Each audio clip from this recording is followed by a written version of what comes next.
Gusto mo ba na siya ay mapupuyat sa kakaisip sa'yo?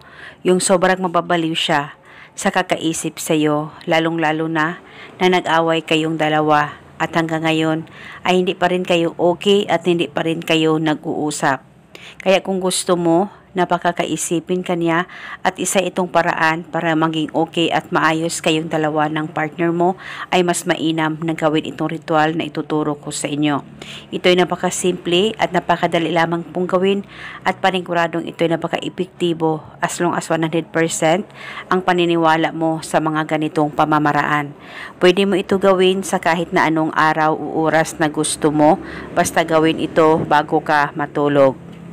Ang gagawin mo lamang, umupo ka muna saglit dyan sa higaan mo.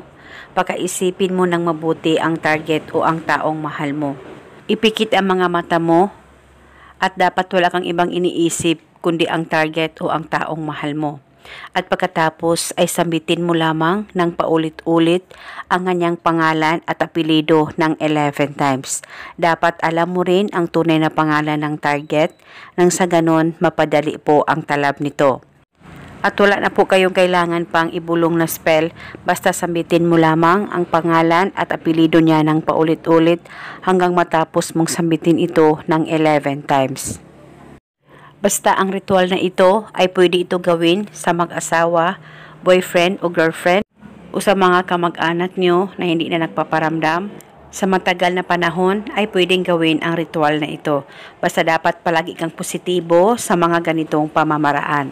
At kinabukasan, ulitin ang paggawa nitong ritual, basta gawin ito bago ka matulog.